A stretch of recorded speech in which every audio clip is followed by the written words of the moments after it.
colegas, esta es la cápsula complementaria a la primera clase que acabamos de tener, ¿no es cierto? Conversábamos del cerebro social, hicimos algunas preguntas relativas a nuestro concepto de cerebro social, relativas, ¿no es cierto?, a algunas situaciones de prácticas de aula en que podíamos ver qué influencia tenía el cerebro social en las interacciones, ¿no es cierto?, en general de aula, y cuáles eran las secuelas que se daban en este contexto de pandemia respecto de esta desconfiguración, ¿no es cierto?, del cerebro social.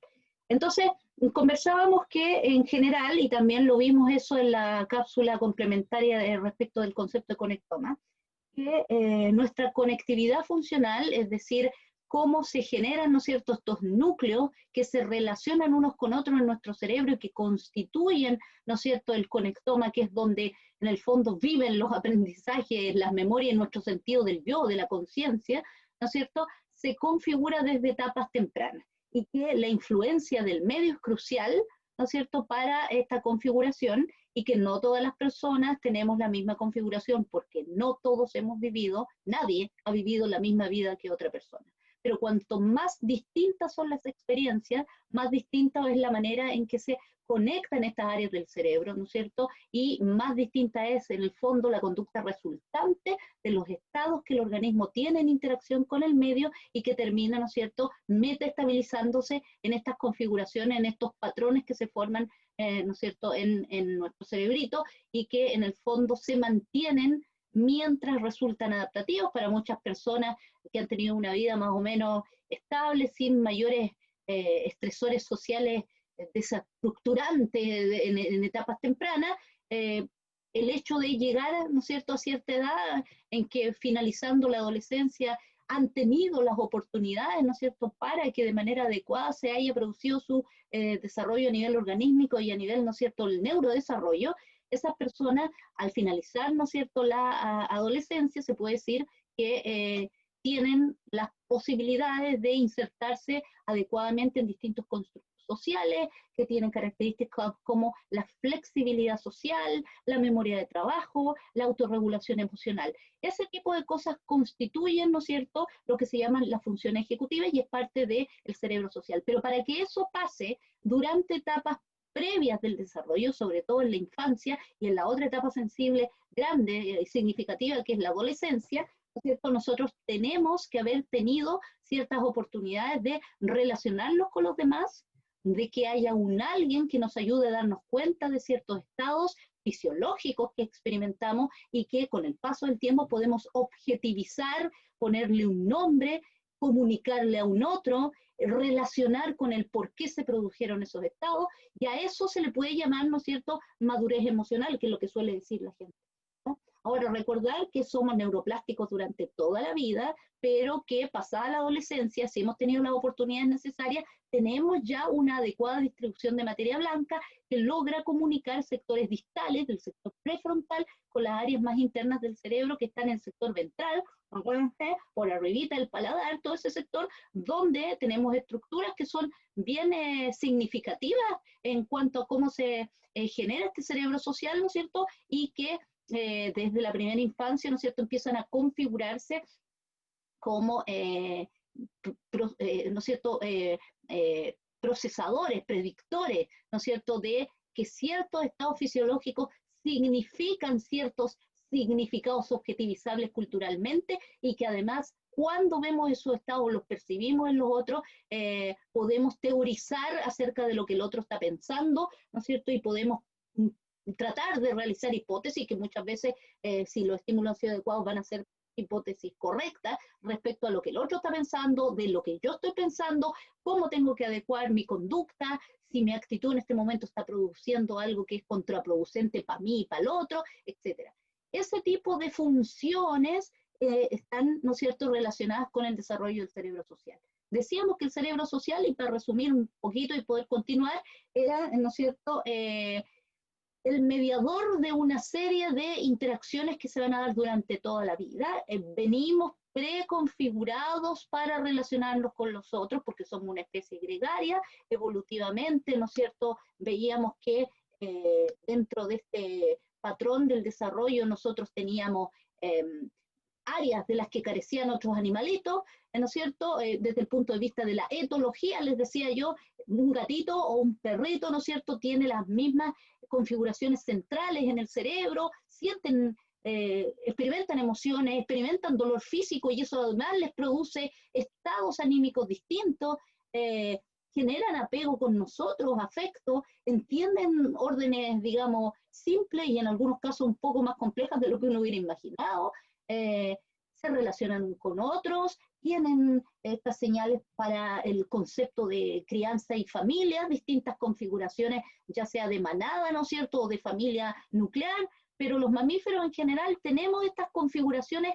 similares evolutivamente hablando, pero los humanos además tenemos otras áreas de las que estos animalitos carecen y eso nos da dos características, ¿no es cierto? Una es la posibilidad de comunicar a través del lenguaje y la segunda, ¿no es cierto?, es lo que tiene que ver con la mentalización, es decir, colocar contenidos mentales, ponernos ¿no es cierto?, en una actitud culturalmente comprensiva, es decir, involucrar lo cultural con las cosas directas que le pasan a mi organismo y generar en base a eso significados. Esos significados son comunicables, ¿no es cierto? Esos significados se entienden de una manera vinculada a áreas de orden superior, ¿no es cierto? La comprensión normativa, por ejemplo, o los ajustes conductuales que yo puedo visualizar en una serie de reglas, por ejemplo. Si esas reglas, ¿no es cierto?, tienen sentido o tuvieron en el origen, cuando yo era más chiquitito, comprendí a nivel corporal el por qué tengo que hacer ciertas cosas, el cultivo, por ejemplo, de la empatía y de la compasión, son la base, por ejemplo, de el respeto a las normas, ¿ya?, de la capacidad de relacionarme con otros, de modularme emocionalmente, aunque yo sepa que según yo tengo razón, pero la manera en que me expreso estoy consciente de que puedo causar ciertos efectos en los otros y me modulo emocionalmente. Ese tipo de cosas se dan si se ha trabajado en torno a aspectos corporales que están vinculados a esto durante la primera infancia y cuando vienen ciertos desequilibrios, ¿no es cierto?, en el caso específico del periodo sensible de la adolescencia, porque aquí estamos hablando de cerebro social en infancia y luego en el segundo periodo sensible muy importante que es la adolescencia, donde se producen cambios físicos que hacen que se obliga al conectoma a reestructurarse, ¿no es cierto? Porque cuando el organismo cambia, la conectividad funcional cambia debido a que el organismo se relaciona de manera diferente con el medio ambiente. Entonces, nos quedábamos hasta acá conversando el tema del cerebro social, ¿no es cierto? Hablamos de qué es lo que era más o menos la percepción social, hablamos que la emoción y la motivación son la construcción básica de esto, porque cuando somos niños incluso carecemos de un lenguaje objetivizable culturalmente, pero sí nosotros tenemos emoción y motivación, y sí nosotros tenemos capacidades para poder leer ciertos gestos y estados fisiológicos de los otros y hacer interpretaciones, digamos, incluso cuando carecemos de un adecuado lenguaje, pero aspectos como, ¿no es cierto?, las adaptaciones conductuales o las atribuciones sociales, esas se dan en el paso del tiempo, ¿ya? Las atribuciones sociales, por ejemplo, tienen que ver con que yo tengo conexiones que facilitan que ciertos estados fisiológicos básicos de mi organismo en interacción con los otros se relacionen, ¿no es cierto?, con cosas que la sociedad estima como, ¿no es cierto?, señales de que algo que estoy observando o escuchando, por ejemplo, significa a nivel social cierto estatus, por ejemplo, o cierta condición social, por ejemplo, yo puedo observar a alguien y decir que tiene un cierto estatus socioeconómico por cómo quien te dice cómo te ven, te tratan, una cosa, es re triste, pero muchas de las cosas que construimos las construimos así. La idea es además generar metacognición y darnos cuenta de esas cosas y sobrepasar ciertos prejuicios que si nos quedamos por lo de la encimita son cosas que se van dando en el tiempo si uno no reflexiona. Pero, por ejemplo, lo que yo les decía, la percepción social, el hecho de que yo veo una cierta imagen y, ¿no es cierto?, eso le doy un significado, pero además ese significado significa o se asocia con otras cosas atribucionalmente.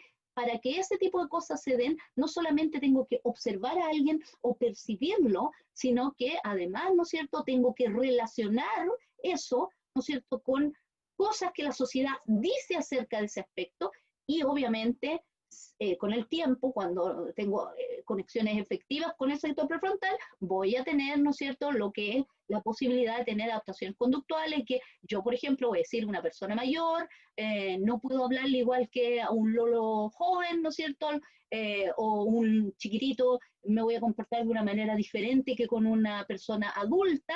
En el caso, ¿no es cierto?, de la atribución social, yo siempre doy este ejemplo, me pasó ahí una vez allá en el norte también. eh, me pidieron que diera una charla para apoderados en vivo, fíjate, no como ahora, y me acuerdo que después que terminó esta charla, unas personas se acercaron que estaban sentadas con primera o segunda fila, y una señora mayor viene a agradecerme, en buena onda, así me dice, se acerca, y me toma las manos así, y me dice, yo le agradezco tanto lo que me ha enseñado, y me dijo, ¿usted qué sabe? Oh, por Dios, ¿qué sabe? Uno la ve como anda vestida y no se imagina todo lo que sabe. Eso es una atribución social. No sé si se entiende.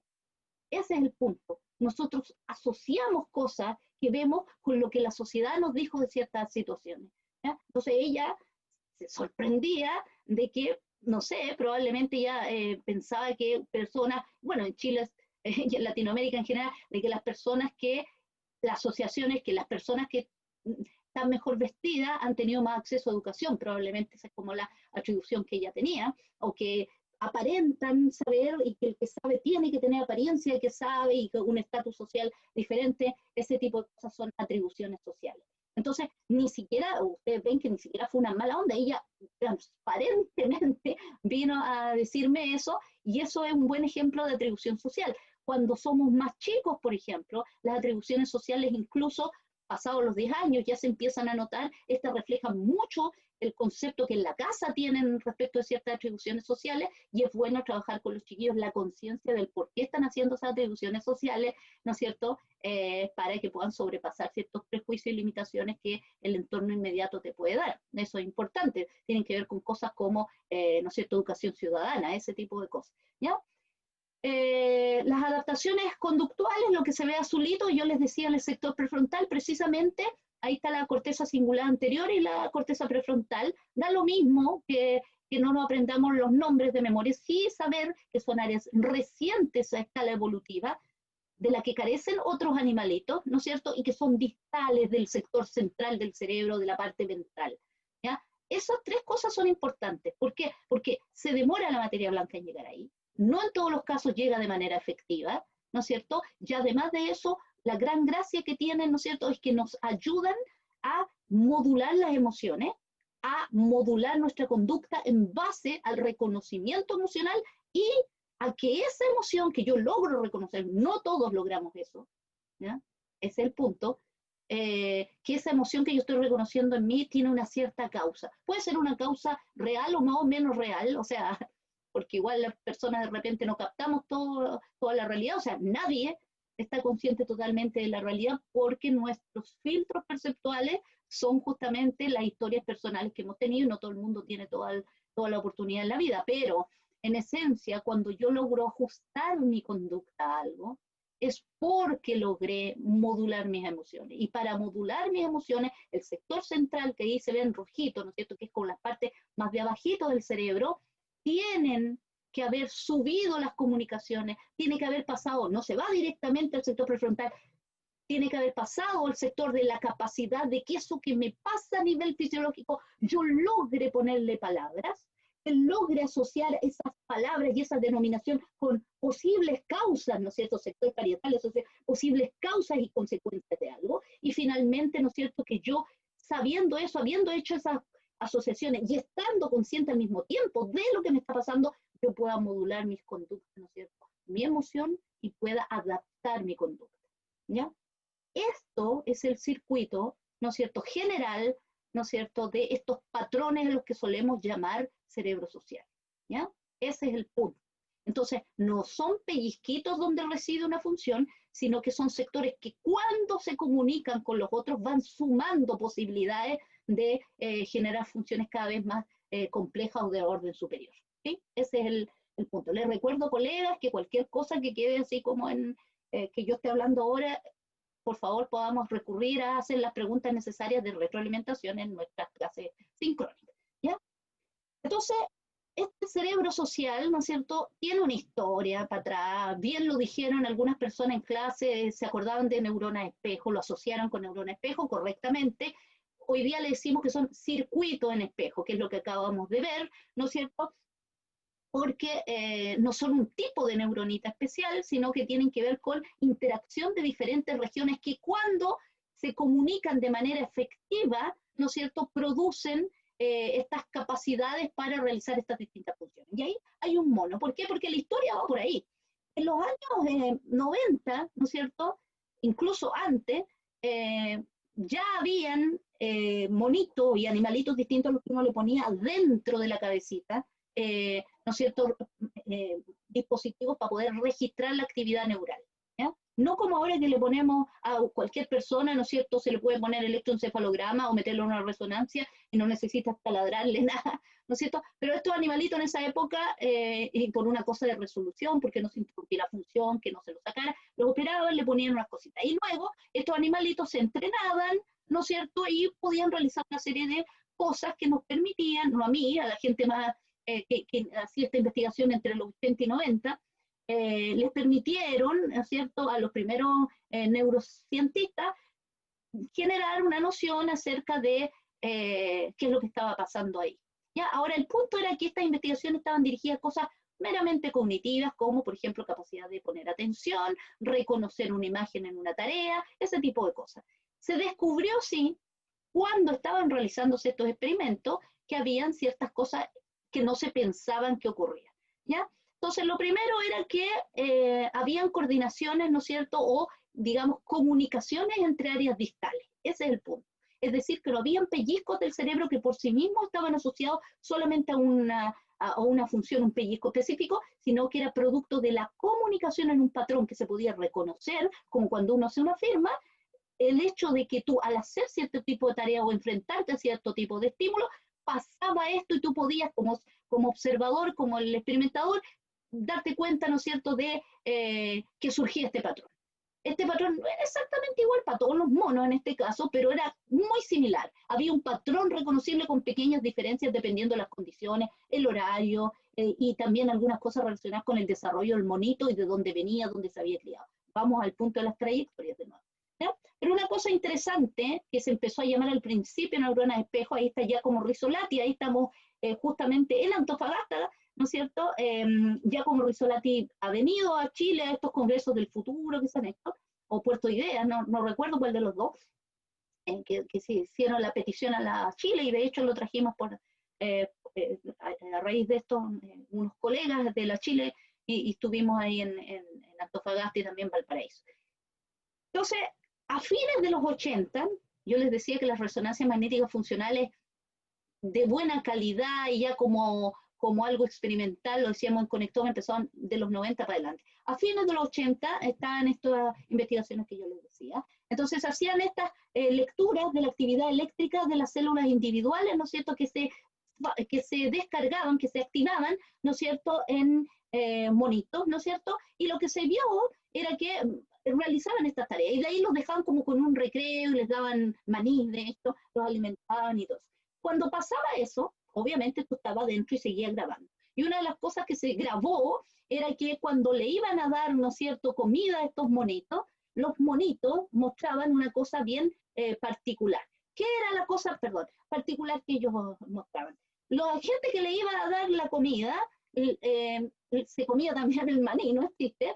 Entonces los monos, aparte que les molestaba un poco, ya eso queda registrado, los monitos tenían patrones diferentes de activación para conductas diferentes que observaban en aquellas personas que le estaban dando el maní, que también aprovechaban de sacarse un poco se mandaban de yapa un poco de puñaditos de maní también.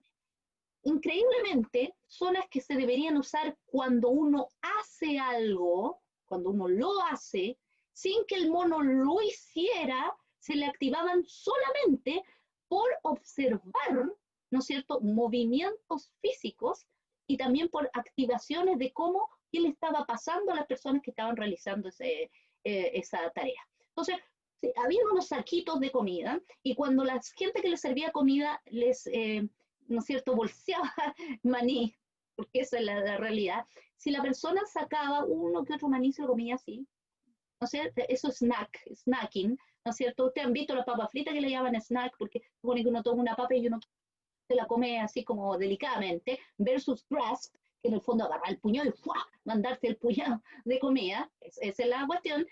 Los monitos, su cerebrito se comportaba, se activaba como si estuvieran haciendo, o según lo que ellos estaban observando. ¿Ya?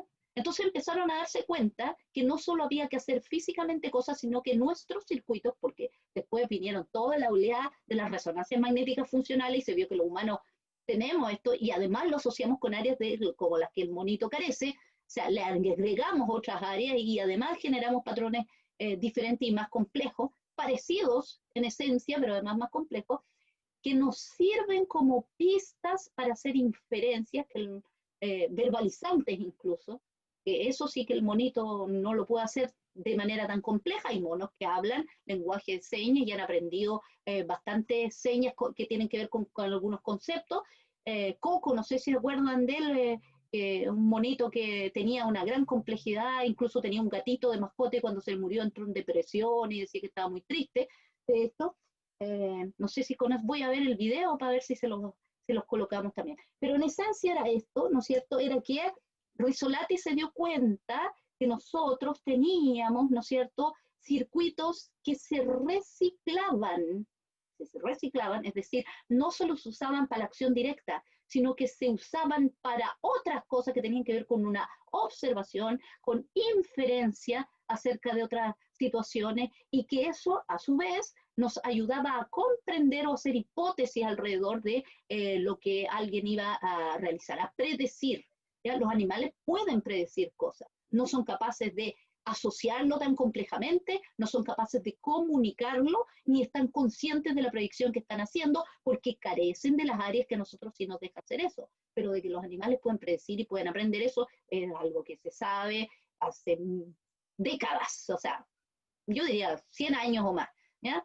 El aprendizaje en animales, ¿no es cierto? Y la predicción, eso se hace, o sea, un animal predice cuando va a pasar otro animalito que expresa porque ha estudiado, entre comillas, la conducta y está realizando cierta hipótesis. Ahora, la conciencia existencial de eso, ¿no es cierto? El hacer un esquema, el planear una estrategia compleja, entre varios se puede complejizar, ustedes ahí tienen las manadas de lobos, gracias al cerebro social también, se complementan y se forma como un cerebro colectivo ahí también.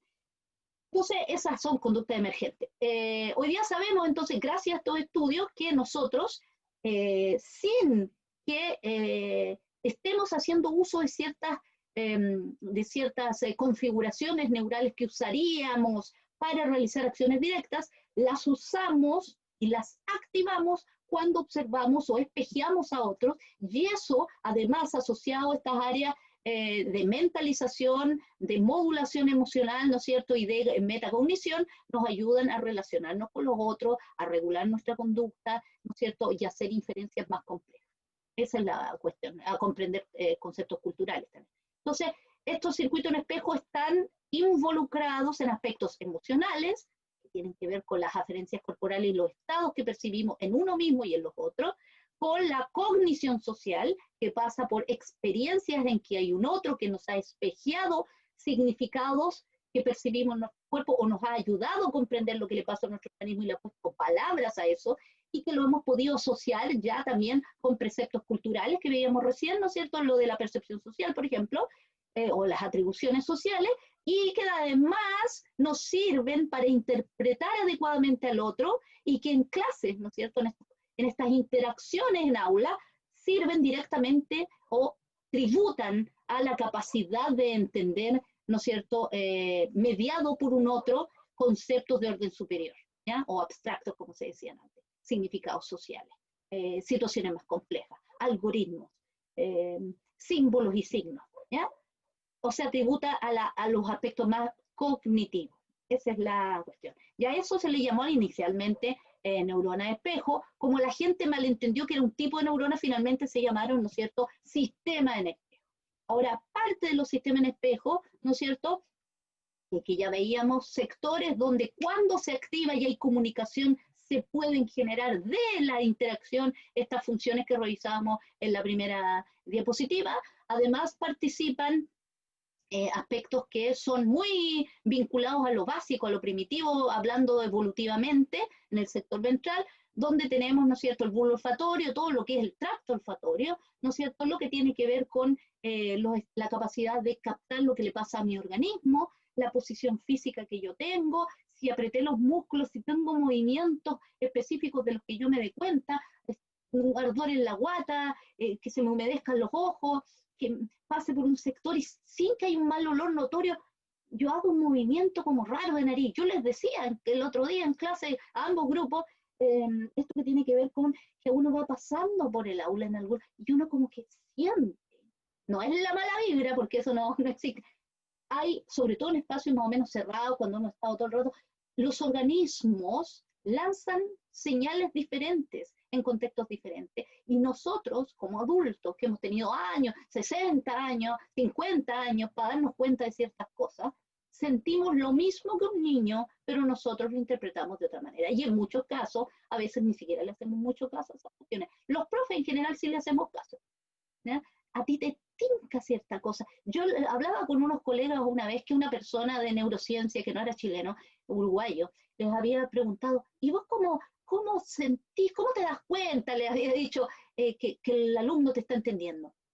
Y esa fue una muy buena pregunta, y ellos me decían, yo me costó empezar a, porque es algo que está tan integrado en uno, que empezar a deshacer, a desestructurar una red que está construida, que en el fondo es, yo los veo y yo hago un recorrido por esas caras y yo sé, o sea, esa cosa de que tú no puedes decir de inmediato, como sabes, si lo desestructuras un poco y lo vuelves, lo desmenuzas, te puedes dar cuenta y la evidencia lo apoya, que hay algo ahí que uno ve ciertos microgestos, cambia la postura corporal, cabro como que se, tú le dices, pienses, un chiquillo quiere mirar para el lado, tú lo sabes, sobre todo cuando ha habido experiencia de aula, ¿ya?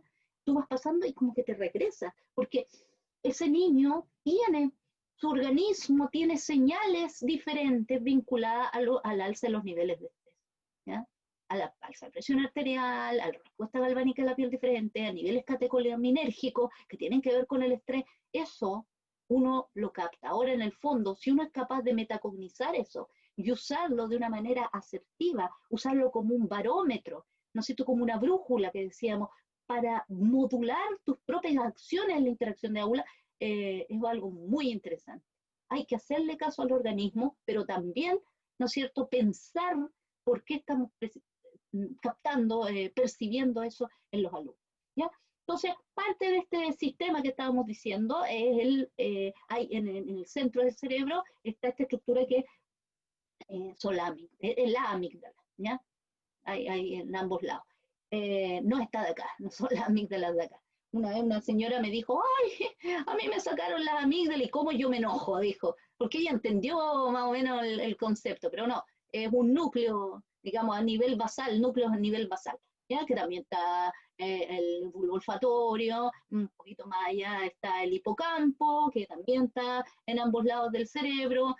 Al hipocampo, decíamos el DJ del cerebro, cuando hablábamos del concepto conectoma en esa cápsula, le llegan las señales de este sector que está cerquita de él, ¿no es cierto?, eso lo puede llevar a acordarse de algo, a evocar un aprendizaje cuando corresponde, o una emoción, o acordarse de un pariente, ¿no es cierto?, que no está aquí, etcétera. ¿Ya?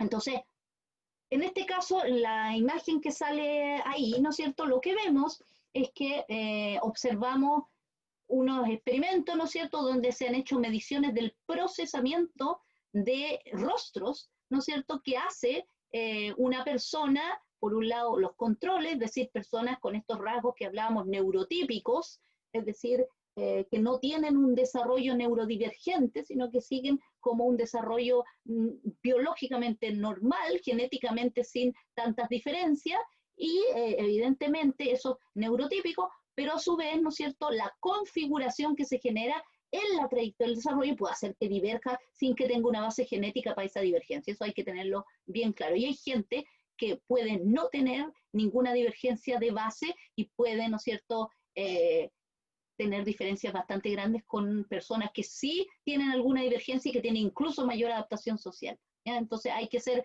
bien claro con eso, que tenemos esto, decíamos, que este existir, ¿no es cierto? Nuestra vida es un fenómeno emergente que tiene que ver, por un lado, con estas potencialidades genéticas y por el otro con las oportunidades que uno ha tenido. Y esto se configura en una trayectoria del desarrollo de la que emerge esta noción de la conciencia, la capacidad de pensar, la estructura del yo, ¿no es cierto? Y todo este conectoma que en el fondo es todos los patrones que uno ha configurado durante su vida y que te han permitido adaptarse, ¿ya? Y que esto se va metaestabilizando en el tiempo. Eso que somos neuroplásticos, pero la mayoría de las personas pasadas, ¿no es cierto?, la adolescencia, tendemos a ser mucho más estables porque ya ha habido distribución de materia blanca, ojalá a sectores prefrontales, si es que hemos tenido las oportunidades necesarias. En este experimento, entonces, lo que hacen en el 1, lo que ven ahí ustedes es que se les muestra a controles, ya, ¿no es cierto?, sujetos con algún tipo de neurodivergencia, una imagen, ¿ya? Los controles ven lo que ustedes ven ahí, que en el fondo son, se notan más o menos bien los ojos, se ve algo como nariz y boca, ¿no es cierto? Y estos ojos expresan algo. La mayoría de las personas neurotípicas, cuando ven esta imagen, ¿no es cierto?, ven unos ojos así como con cara entre sorpresa y susto, que son como las dos cosas que uno describe la mayoría de las personas. Y en el lado de acá, las personas que tienen esta otra configuración lo ven mucho más borroso. Entonces, esta otra configuración son personas en este caso, me hubiera gustado preguntarle a ver qué me hubieran dicho ustedes, pero lo digo porque no podemos interactuar directamente, son personas que son del espectro autista, ¿ya? Ahora, aquí viene la buena pregunta, ¿cuál creen ustedes que es la imagen real que le mostraron las personas? Te las muestran por milisegundos y te las sacan, y luego te muestran imágenes y te dicen cuál de estas vio. Ese es el punto. ¿Cuál de esas, la del lado de acá o la de allá, la que se ve más borrosa o la que se ve más clara con un foco en los ojos? ¿Cuál de esas creen ustedes que es la que le mostraron a las personas neurotípicas y a las personas del espectro? ¿Cuál de las dos es la verdad de la imagen que se mostró a ambas? Dame una para que lo piensen. Bueno, haga su hipótesis. Respuesta, la borrosa. La imagen verdadera es la borrosa. Pero la mayoría de la gente que tiene un desarrollo neurotípico va a mostrar la otra porque ante estímulos, ¿no es cierto?, que son más o menos confusos y que los ves por muy pocos segundos, vas a elegir aquel que es emocionalmente más con peso emocional, algo que te llama la atención.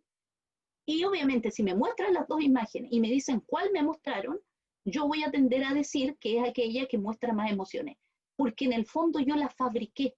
Porque cuando hay carencia de estímulo, ¿no es cierto?, siempre voy a optar por aquello que es más emocionalmente significativo, que tiene un peso emocional, no positivo, digo peso emocional. En cambio los otros, la gente que observó la imagen y dijo que era la más borrosa, es porque hay diferencias en el desarrollo que hacen que yo no venga preconfigurado genéticamente para autoengañarme o para fabricar una realidad cuando hay situaciones confusas. ¿Se entiende? Entonces, en cierta medida, Ramachandran es un señor que es un neurocientífico de la India, que algo lo decíamos en Conectoma, cuando él dice que estamos alucinando todo el tiempo, es verdad. Entonces, en el fondo, el mundo que yo veo, lo que me rodea ahora, y ustedes que me están viendo acá en la pantalla, yo no soy real. Yo existo, supongo, pero cada uno de ustedes me está fabricando desde su trayectoria y el desarrollo. Incluso si ven este video más de una vez, o en momentos distintos, según cómo esté su organismo, van a captar más ciertas cosas, les va a enganchar o motivar más una cosa u otra, ¿no es cierto? Van a encontrar más latera en algún caso que en el otro. Ese es el punto, ¿ya? Vamos al caso 2. En la imagen B hay dos muestras de personas que al lado, ¿no es cierto?, de los controles son personas de desarrollo neurotípico y en el otro caso son personas que tienen una trayectoria o vienen con una potencialidad de desarrollo neurodivergente. ¿Sí? Entonces, en el caso B, se ve una señora rubia que tiene una cierta cara. Lo que estamos observando ahí y que marca la imagen es lo que se llama un patrón de sacadas, ¿ya? Movimientos sacádicos, saccades, le dicen los gringos. Para ver eso, a usted le ponen aquí cerca de las patitas de gallo un sensor. Y ese sensor capta, ¿no es cierto?, la respuesta eléctrica del músculo. Porque cuando yo muevo mis ojos y miro para allá y para acá, al tener un sensor que sienta lo que el músculo hace, yo puedo, y otras veces además se pone una camarita aquí, yo puedo captar en un computador cómo recorriste esa imagen, ¿sí? Cómo la recorriste. Y eso muestra un patrón de comprensión de mi cerebro social en relación a la interpretación de las caras de los otros. ¿Ya?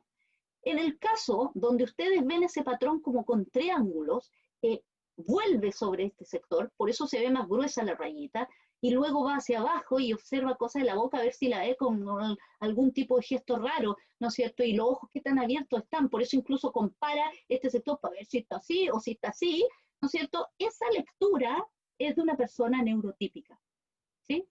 Es una persona que sabe interpretar las emociones del ojo, que realiza una hipótesis más o menos ordenadita, sabe dónde buscar y sabe qué tiene que buscar para poder generar una hipótesis de qué es lo que esa otra persona está, en este caso, experimentando emocionalmente. ¿Ya? Ese es un punto. Ahora, en el otro lado, ustedes ven que se concentra en la nariz, ¿no es cierto? Y que luego va hacia el sector de la boca y por ahí nomás se queda. Ese tipo de patrón, ¿será de una persona neurodivergente por potencialidad genética o habrá pasado otra cosa? Desarrolle su hipótesis. Ya, respuesta. ¿Ya? Ese caso que ustedes están viendo ahí, ¿no es cierto?, justamente muestra una persona que es un perfil que se le llama, ¿no es cierto?, un perfil esquizoide, ¿no es cierto?, o con rasgos psicopáticos. Cuando yo, ahí voy a tomar esta taza, cuando yo veo una imagen, si yo pongo esta taza aquí y yo estoy acá, yo siempre me pongo no pegada al computador porque me gusta hacer gestos y esto acompaña y hay demostraciones que se ven mejor así con perspectiva. Así que, ya, yo pongo esta taza aquí, cerca de la cámara, ¿no es cierto? Ya, ese minion que sale ahí en la taza está más adelante que yo. Ahora, las personas neurotípicas que han tenido buenas oportunidades en la vida para que haya habido un alguien que les dio apego seguro, que les dio espejeo de su emoción, etcétera, ¿no es cierto? Ese tipo de estímulos, ¿no es cierto? Y bajo estrés crónico, cuando yo le muestro una imagen donde la taza está más adelante y yo más atrás, van a procesar a esta taza como taza y a mí como persona, ¿ya? Eso es lo que va a pasar.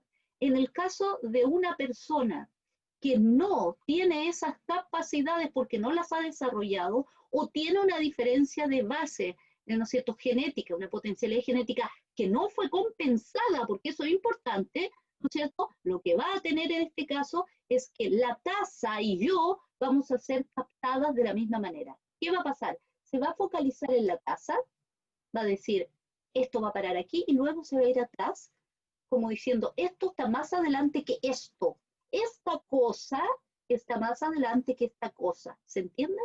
No, esto es una cosa y acá voy a hacer el recorrido para ver qué cara tiene esta viejita. Un neurotípico debería procesar la cosa como cosa y yo como persona. ¿Ya? Es el punto. Pero una persona de estos rasgos que yo les describo, ¿no es cierto?, que no tiene compensada esta diferencia de procesamiento de rostros de base asociada, ¿no es cierto?, a un cerebro social que se configuró de manera diferente, va a procesar a esa persona pensando que esto es una cosa en la que yo tengo algo más adelante y algo más atrás. ¿Se entiende? La nariz está más adelante que el resto del cuerpo. O sea, esto está más adelante que esto. Y ese es el procesamiento que está haciendo, porque está procesando a la persona como una cosa. ¿Ya? Tercer ejemplo, abajo. Yo tengo un patrón donde se ve claramente y de manera ordenadita un triángulo, ¿no es cierto? Se parece bastante al patrón de arriba. Es un patrón en que yo busco algo, sé dónde buscar y lo hago más o menos de manera efectiva, rapidita. De abajo al lado, yo tengo un patrón en que yo estoy buscando algo, pero no lo logro encontrar, ¿no es cierto? Y es mucho más desorganizado. ¿Qué perfil será? ¿Ya? Ese es un perfil, ¿no es cierto?, de una persona, lamentablemente, una persona neurotípica, igual que la otra, pero que ha tenido una trayectoria del desarrollo vinculada, ¿no es cierto?, a lo que se llama un apego no seguro o desestructurado, estrés tóxico y otras condiciones, por ejemplo, como maltrato o negligencia, sobre todo negligencia, que se asocian a que la persona, si bien tiene potencialidad de desarrollar adecuadamente su cerebro social, no ha recibido estímulos, ¿no es cierto?, adecuados para que se genere una lectura que, si bien determina que lo que ve es un humano, ¿no es cierto?, no puede estimar adecuadamente esa emoción, tiene un patrón mucho más desorganizado y atribuye cosas que por lo general tienen que ver con su historia de vida. Es decir, ¿no es cierto?, esa persona reacciona de manera más irascible, interpreta mucho más paranoicamente generalmente las reacciones de los otros, porque como no sabe qué es lo que realmente el otro está expresando con esa cara, le genera más tensión y el estímulo general le produce más estrés y por lo tanto reacciona a ese estrés, ¿no es cierto? Y eso lamentablemente es una persona que podría haber sido una guaguita que nació normal, digamos un desarrollo neurotípico, pero que tuvo muy mala suerte de caer en un medio ambiente donde nadie le tomó su manito, le hizo cariño y lo miró a los ojos y le dijo ciertas cosas vinculadas con sus estados corporales y que no le generó un ambiente de apego seguro. Esa historia, que es re triste, evidentemente es la historia de muchas personas que son sociópatas, que delinquen, ¿no es cierto?, que realizan cosas bastante crueles, que son, ¿no es cierto?, vinculadas a yo sé que tú eres un humano, no sé qué diablo estás pensando, estás en contra de lo que yo estoy teniendo, o tuviste muchas de las cosas que yo nunca tuve y tengo mucha rabia hacia ustedes, y por lo tanto voy a descargarme porque yo sé cómo hacerte sufrir. Yo sé que es terrible lo que estoy diciendo, pero es el tipo de declaraciones que se encuentran en estudios como estos. Hay una persona que es un psiquiatra, no, perdón, es un neurólogo que trabajaba, ¿no es cierto?, en operaciones, digamos, de tumores, extracción de tumores cerebrales, y que tuvo inicio de Parkinson y por lo tanto tuvo que dejar de operar, entonces se fue a trabajar con un psiquiatra que trabajaba en las cárceles y hacían, ¿no es cierto?, que hacía este señor estudios, ¿no es cierto?, tanto de mostrar imágenes como estas dentro de una resonancia magnética, como también poner casos, ¿no es cierto?, que son, a uno le pone situaciones experimentales a personas. Por ejemplo, yo te digo, ya, usted va en un auto, y en ese auto, ¿no es cierto?, usted va apurado a algún lado. Y cuando va en ese auto, ve que alguien está botado en la carretera. ¿Ya? ¿Qué hace usted? Los tres patrones que tenemos acá dan respuestas diferentes. El de arriba va a decir, ¿no es cierto?, es una persona, yo lo agarro y lo pongo en el hospital. ¿Por qué? Porque eso es lo que le han enseñado. ¿Ya? Probablemente si lo mueve y se queja, esta persona, ¿no es cierto?, él va a actuar de una manera más racional y va a ayudarlo de mejor manera. Siempre dicen, ¿quién te salva en el fondo si te encuentras botado? Probablemente una persona que es un Asperger de alto rendimiento te va a salvar, ¿no es cierto?, porque actúa más con una cosa más lógica, ¿no es cierto?, y sabe una serie de instrucciones que se le explicaron y que son prefrontales, o sea, cosas bien lógicas, como un algoritmo de patrones que tienes que seguir en ciertas situaciones. ¿Ya? En el segundo caso, se pone la misma situación a una persona que es un perfil psicopático, perdón, psicopático, y esta persona evidentemente dice, ¿yo lo conozco? Pregunta, no, ¿estoy muy apurado? Sigo. Ahora, perfiles psicopáticos, por ejemplo, que son jefes de mafias o cosas así, que no es lo mismo que un sociópata, ¿no es cierto? Ellos te van a decir, ¿me ha hecho algo? ¿Me conviene parar? ¿Impide que yo siga? Porque si impide le paso por encima. Pero yo no me voy a detener a hacerle algo a un extraño que no estoy ni ahí y que no me interesa salvarlo porque se supone que yo voy apurado por alguna causa. No sé si se entiende lo que, si no se entiende o hay dudas, chiquillos, acuérdense, colegas, que podemos profundizar esto en el aula sincrónica. Y abajo, el perfil sociopático, que son personas que han tenido historias de vida bastante traumáticas y bien tristes, digamos, suelen decir cosas como, ya, usted va en el auto, ¿qué hace? También, ¿lo conozco? No. Ya, pues ya yo paro, si yo paro y veo que le puedo sacar, si tiene buena ropa o le puedo robar algo y sigo, porque aprovechemos que está ahí, total, yo yo no le hice nada, y si se tira choro, le tiro un par de patadas y lo dejo ahí y me voy con las cosas. Ese tipo de respuesta la da gente en cárceles, ¿no es cierto?, que están en este patrón, ¿no es cierto?, de que su cerebro social se ha desconfigurado tempranamente, pese a que tenían la potencialidad de tener una buena relación social, establecer buenos vínculos, etcétera, adaptación social en el fondo, pero que tuvieron muy mala suerte por el contexto familiar sobre todo y la carencia de oportunidades que tuvieron desde chiquititos. ¿Ya? Y la última fotito, bueno, y el gráfico todo muestra cómo, ¿no es cierto?, las activaciones son prioritariamente mentales al inicio, pero si siguen hacia arriba y comunican efectivamente con otro tipo de áreas que te dan el porqué de lo que estás sintiendo y la interpretación de qué significa eso y con qué lo puedo asociar socialmente, dependerá, ¿no es cierto?, de cómo se configuró esta red, ¿no es cierto?, este patrón, y eso depende de la historia de vida que tú tienes. Eso es lo que muestra la evidencia. Pasa esto en procesamiento facial, ahí hay un monito en que salen unos puntos, yo los llamo a que los miren un segundo. ¿Qué es lo que será el monito? La mayoría de las personas, ¿no es cierto?, si yo le muestro estos monitos y tomo más o menos un tiempo suficiente, va a interpretar la imagen donde salen los puntitos, es una persona que va caminando así. Y esta persona que va así, como cuando los Beatles iban cruzando, ¿no es cierto?, Abbey Road, no sé si se acuerdan, creo que esa es la portada, es una persona que va caminando. Las personas que son neurotípicas tienden a ver eso. En el lado, ¿no es cierto?, donde se ven puntitos, si yo los pongo en movimiento, también son capaces de reconocer que es una persona que se está moviendo. Ahora, ¿eso es una persona que se está moviendo? No, son puros puntos. Pero nuestro cerebro viene preprogramado para hacer estas interpretaciones. Si se desconfigura tempranamente, probablemente yo sí puedo llegar a interpretar que esa persona se está moviendo, pero cuáles son las intenciones que tendrían que ser neutro o incluso va apurada, ¿no es cierto? Más allá de eso, yo puedo hacer otras interpretaciones que me van a llevar a relacionarlo con otras cosas. ¿Ya? Los sistemas en espejo forman parte, ¿no es cierto?, del cerebro social. Prioritariamente son áreas que en primera infancia o primitivamente se usaban para percepciones sensoriales y para leer estados organísmicos, pero que se incorporan con el tiempo y se relacionan con el tiempo con otras áreas, ¿no es cierto?, de orden superior.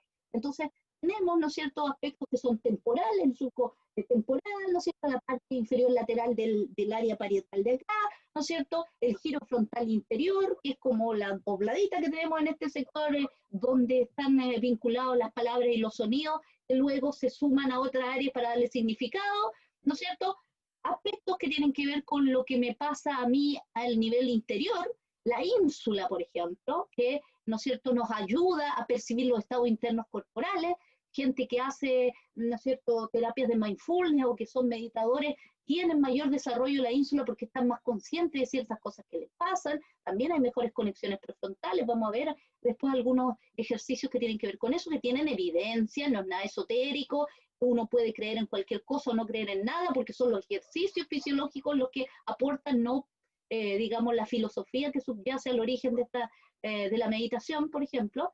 Y ahí tenemos dos modelos, que uno es que el cerebro social existe para darle homeostasis a mi organismo, y el otro, ¿no es cierto?, que habla de que es porque evolutivamente tenemos más áreas y por lo tanto se da de una manera natural que tratemos de usar estas áreas para otras cosas. Ahora, el más usado es el homeostático porque efectivamente produce efecto en mi adaptación con el mundo.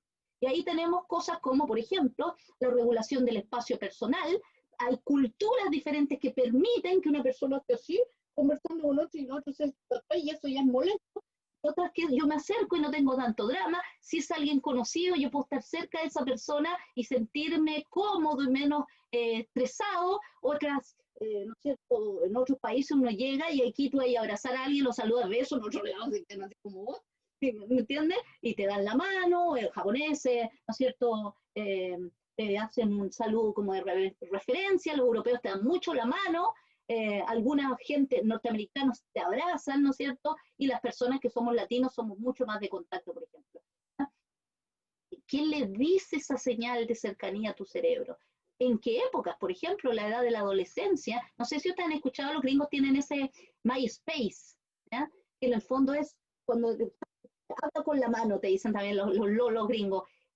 Significa que la invasión de mi organismo. ¿Por qué? Porque al estar yo en un periodo sensible en que crecí, ¿no es cierto?, cambié físicamente, hay cambios hormonales, la cercanía física se constituye un factor de estrés. Mi autoimagen todavía no está, digamos, centrada y de hecho ha cambiado abruptamente la autoimagen que tenía cuando más chico, de repente cambia, digamos, cuando en poco tiempo, cuando vienen los periodos de pubertad y adolescencia, y por lo tanto la cercanía de los otros se convierte en un factor de estrés. Pero por otro lado, el tener la lejanía de los otros también es una cuestión que me produce estrés porque siento que no estoy siendo aceptado, porque las señales que necesito no están, que es lo que está pasando en este caso de lo que hablábamos, la poda perceptual y el carecer de los otros por este aislamiento social, este aislamiento físico.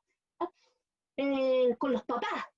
Antes yo me colgaba de mi mamá cuando era chiquitito y cuando ahora soy más grande, como que mi mamá se me viene encima y le digo, ay mamá, no, porque tengo que demostrar a los otros este sentido de independencia. Todas estas cuestiones tienen que ver con la configuración del cerebro social, en el caso de la amígdala, que es este núcleo que capta los estados de los otros, ¿no es cierto? Y que me da señales que le dicen, ¿no es cierto?, al DJ del cerebro que active ciertas redes donde subyacen los significados de los estados de los otros. Ese es el punto, ¿sí?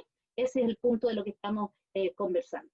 Y justamente, ¿no es cierto?, ahí vemos que en este caso el espacio personal que es regulado por la amígdala empieza desde que uno es muy chiquitito y se va configurando con el tiempo.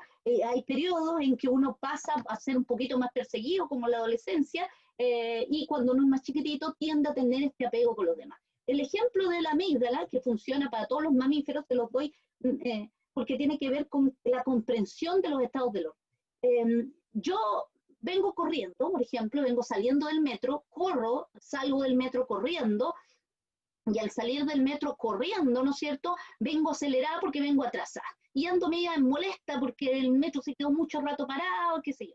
¿Ya? Entonces, no vengo relajada saliendo del metro, corro, salgo del metro, y a la salida del metro hay un sector donde hay una reja con unos perritos. Y esos perritos que están tranquilamente tomando el sol, ¿no es cierto?, que yo he pasado otras veces caminando y le he dicho, hola perrito, y me han movido la cola, como diciendo, qué simpática esta viejita, ¿no es cierto? De la nada, este perrito yo paso y ¡guau! Me hace. ¿Qué pasó ahí? ¿Qué pasó ahí?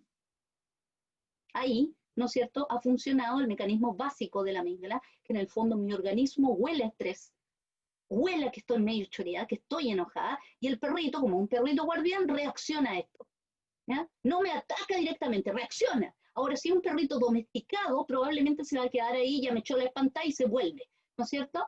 Porque tampoco es un nivel de que yo reaccioné y lo ataqué, ¿ya? Porque no hay esta retroalimentación. Pero esta reacción del perrito nosotros también la tenemos. La diferencia es que yo puedo modularla a ciertas edades si es que he tenido la oportunidad necesaria, porque la he comunicado, esa sensación ventral central, ¿no es cierto?, que sale ahí como por dentro del cerebro, ¿no es cierto? Esta sensación de oler y percibir la mala onda de esta persona cuyo organismo huele a mala onda, agresión, a que está enojada, ¿no es cierto? Pero además los humanos logramos comunicarla con otras áreas que le damos sentido a eso, lo relacionamos con posibles causas y llegamos a modularlo emocionalmente, ¿sí? Ese es el punto.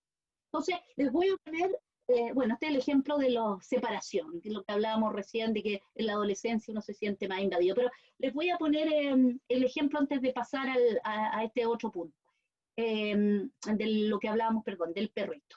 Entonces, el perrito sintió esta invasión, ¿no es cierto? Ahora, caso en humano. Tú tienes a Pedrito sentado al lado de Juanito, ¿ya? Son compañeros de puesto. No tienen mala onda, llevan un par de meses juntos, ¿no es cierto? No han tenido ni un drama. Entonces yo estoy en clase, haciendo clase tranquilamente, y digo, ya expliqué ¿no es cierto?, estos ejercicios, matemática, y ahora voy a dejar aquí unos ejercicios en la pizarra y ustedes los van a ir resolviendo y después yo los voy a llamar según cómo están sentados, ¿no es cierto?, a que vengan a resolver la cuestión adelante. Típica esa cuestión. Entonces, Pedrito y Juanito están sentados haciendo su tarea, ¿no es cierto?, estas guías de ejercicios que están ahí. Y usted observa que de repente, de la nada, Pedrito le clava un lápiz a Juanito.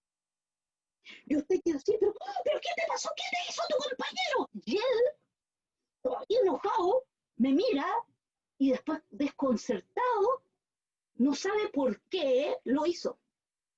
De ahí se puede enojar conmigo o con su compañero, o consigo mismo, la mayoría del tiempo es consigo mismo, o ponerse a ser puchero porque no sabe qué le pasó, porque hay un algo que lo invadió de la nada. Muchos hemos visto eso en clase. Juanito le pegó a Pedrito sin causa aparente, para mí como observador externo. ¿Sí?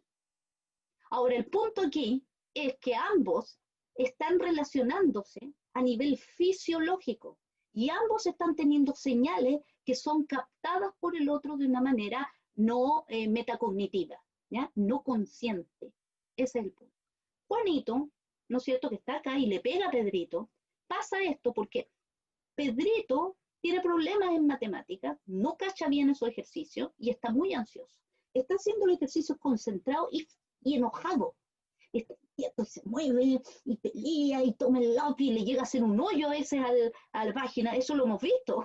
¿Ya? Él está haciendo estos ejercicios pensando, puta, voy a tener que ir adelante, voy a ser el loco, no sé hacer esto. Ansiedad matemática provoca que uno cometa más errores, podemos hablar de eso otro día, digamos. Y Juanito, que más o menos entiende matemáticas, está haciéndolo relajadamente. Y de repente, Juanito, yo no lo veo, pero le empiezan a pasar cosas internamente. Hace como un gesto y empieza a moverse. Y de repente le clava un lápiz. ¿Qué pasó ahí? ¿Ya? La trayectoria del desarrollo de este niño influye sobre cómo percibe las señales de lo que le pasa al otro. ¿Ya? Lo que hablábamos del perrito. Este niño de acá huele a rabia, huele a agresión, huele a incomodidad, huele a incremento de estrés. ¿Ya? El Lolo de acá viene de un contexto vulnerable, donde esa señal significa que llegó alguien bebido y le va a pegar. ¿Ya? Esto es un caso real. Los primos que llegaban medio el fin de semana, unos primos que porque él vivía de llegado en un lugar, y él, cuando le pegaban, si él les pegaba de vuelta, o incluso los agredía preventivamente cuando se le venían encima oliendo de esta manera, lo dejaban, porque decíamos, chor, ¿me entiendes? Y lo dejaban en paz. Él no está pensando metacognitivamente, consciente de esta situación. Él reaccionó a lo que en su contexto significa algo, pero que acá en el colegio es un significado diferente. No sé si se entiende. Él está configurando un cerebro social, lamentablemente, adaptativo a su situación, que no es adaptativo en este otro contexto. Porque el hecho de que el otro esté inquieto y ansioso no significa que me va a pegar. Pero él ni siquiera genera la hipótesis. Él siente una señal organísmica y él reacciona con la conducta que él tiene adaptativa y que le ha permitido sobrevivir en un contexto altamente estresante. Ese es el punto. No sé si se entiende el ejemplo, lo podemos retomar en clases presenciales, pero eso es el cerebro social. Me permite percibir el mundo y tratar de adaptarme. El problema es cuando los contextos son súper difíciles y en el colegio se producen desadaptaciones como esta. Como el niño no cacha por qué carajo se comportó así, cuando yo lo interrogue y le pregunte a su sector prefrontal el por qué, él no me va a saber decir, porque él no tiene las condiciones todavía para eso. No las ha tenido en su medio y además es chico. Ese es el punto. Entonces yo le decía, ¿pero qué le pasó? ¿Por qué? Y como él no va a poder responder eso, o se enoja más conmigo, o se amurra o se pone a llorar, porque de verdad no sabe por qué le pegó a su compañero. Si yo lo califico de agresivo y él se convence que él es agresivo y que no es posible controlar su conducta, entonces vamos a tener patrones recurrentes. Si yo logro que él se vaya a mojar la cara y que después de eso, ¿no es cierto?, aunque él no sepa por qué reaccionó así, empecemos a ver qué le pasó a su organismo y que podamos tener un taller, por ejemplo, donde hagamos simulación de ciertos estados corporales o patrones que tenemos cuando nos estamos enojando, para que el niño empiece a visualizar señales que tiene antes de atacar a otro, antes de reaccionar mal. Va a empezar a generar esta comunicación entre los sectores ventrales que huelen al mundo, que perciben lo que me pasa, con los sectores prefrontales que me ayudan a decir, esto me está pasando. Oh, ahora estoy consciente. ¿Cómo lo puedo regular? ¿Cómo cambio esta posición? ¿Ya? Y que se le puedan dar además herramientas de cuando yo siento esto, yo meto este otro estado fisiológico que es incompatible con la rabia. ¿Ya? Cambios de posiciones, cambio de la respiración. Vamos a ver cápsulas de eso, pero es para que se entienda cómo puedo yo hacer intervenciones de reconfigurar el cerebro social para evitar este tipo de cosas. Si yo me quedo en el discurso o en el tratar de que él me explique racionalmente una conducta, no voy a lograr ningún cambio, porque él es chico y porque además viene de un contexto donde ha carecido de apego seguro, tiene altos niveles de estrés y ha tenido que sobrevivir a condiciones altamente estresantes. Eso es lo que estamos diciendo. Lo que hablábamos también de pasadita, los umbrales de dolor. La corteza cingulada anterior, ¿no es cierto? Nuestro propio cerebelo, la ínsula que hablábamos delante, nos dan la información respecto de qué es lo que le pasa a mi organismo. Hablábamos que los niños que vienen de contextos vulnerables, donde han sufrido maltrato y generalmente acompañado de negligencia severa, tienen umbrales de dolor diferentes.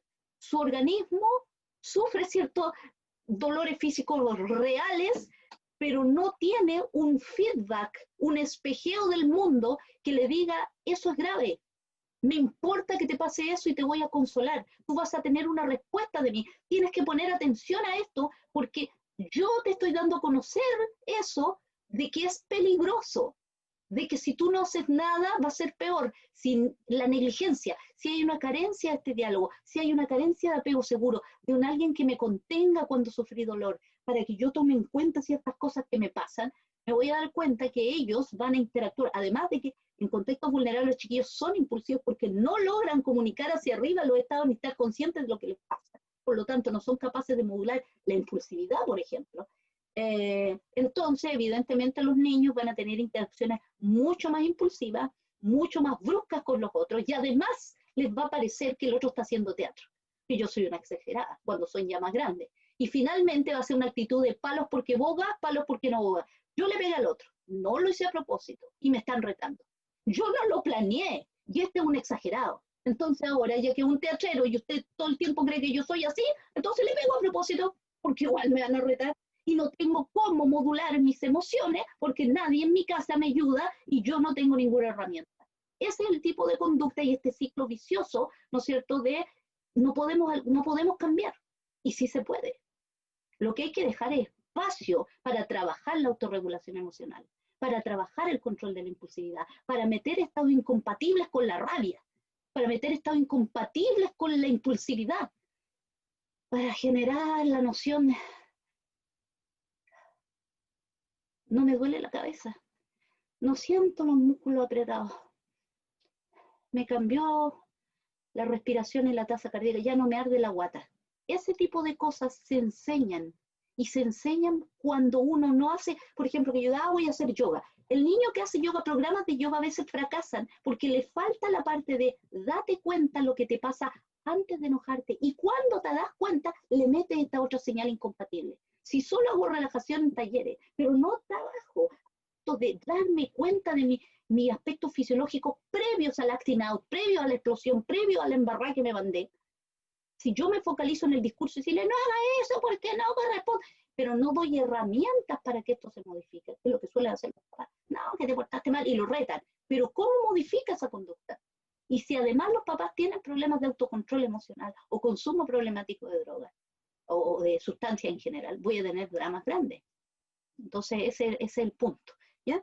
Entonces, el cerebro social tiene todos estos aspectos que estábamos diciendo. Y ahora el ámbito último, que es lo que tiene que ver con la corteza prefrontal, ¿no es cierto? Para ir cerrando, vamos a ver después lo que son trayectorias del desarrollo en contextos vulnerables, cómo, ¿no es cierto?, el desarrollo en ambientes de alta negligencia, qué es lo que pasa específicamente y cómo lo podemos intervenir. Pero para ir terminando, decimos que el comportamiento adaptado tiene que ver con el córtex prefrontal. Y ahí hay una comparación de un ratoncito, un monito y un humano para que nosotros veamos que los ratoncitos, por ejemplo, carecen de esta corteza evolutivamente más reciente, que son las áreas superiores prefrontales. Los monitos tienen una parte, pero nosotros tenemos un área mucho más gruesa y además comunicada con otras áreas. Y nuestro desarrollo filogenético tiende a que la materia blanca se desplace hacia esos sectores. Ahora, que efectivamente se produzca esta relación de una manera, ¿no es cierto?, sistemática en el tiempo, Eso es lo que no siempre tenemos y que depende de las condiciones del medio que nos ayuden a visualizar mi estado interno, relacionarlos con significados culturales y generar asociación con consecuencias y causas y finalmente autorregular mi conducta cuando estoy consciente de estos aspectos. Esa evolución del cerebro social es lo que deberíamos tener como una meta en el fondo, por ejemplo, para mediar o modular la convivencia escolar. Si solo hablamos de normativas o de mira, ponte en el lugar del otro, o respeta a su compañero con letreritos y cosas así, y nos saltamos la parte de darme cuenta qué me pasa en mi organismo, sobre todo desde que soy chico, voy a tener programas de convivencia que se van a quedar en la normativa, pero que no van a poder modular todas estas conductas donde se producen estas interacciones de conflictos cotidianos en el colegio y que ahora además a la vuelta de la pandemia van a estar muchísimo más desconfiguradas porque el carecer de los otros también nos ha borrado ciertas señales, sobre todo si somos chicos, de poder reconocer emocionalmente lo que le pasa a los otros, de interpretar estos patrones y si además hay estrés en la casa vamos a interpretar de muy mala manera a la vuelta ciertas sensaciones normales de que si yo me equivoqué en un ejercicio estoy más molesto, de que llego del recreo así como muy activo y que eso puede generar molestia en un otro, ¿no es cierto? Y que este otro lo va a interpretar de otra manera. Trabajar esto de manera transversal, pero sobre todo focalizado ¿no es cierto?, chiquillos que nosotros vamos a ver en este cribado que cumplen cierta sintomatología, ¿no es cierto?, y que tributan a este patrón específico, vamos a ver cómo se interviene, ¿no es cierto?, con técnicas que incluso también tenemos que entrenar en nosotros para producir estas sincronías neurales con los chiquillos. Ya, colega, ojalá que esta cápsula les sirva para poder, ¿no es cierto?, profundizar aspectos que vimos en la clase sincrónica. En la próxima clase sincrónica yo espero quedo abierta a sus comentarios, ¿no es cierto?, ya cualquier pregunta que tenga que ver con lo que estamos conversando y nos vemos en una próxima oportunidad. Muchas gracias.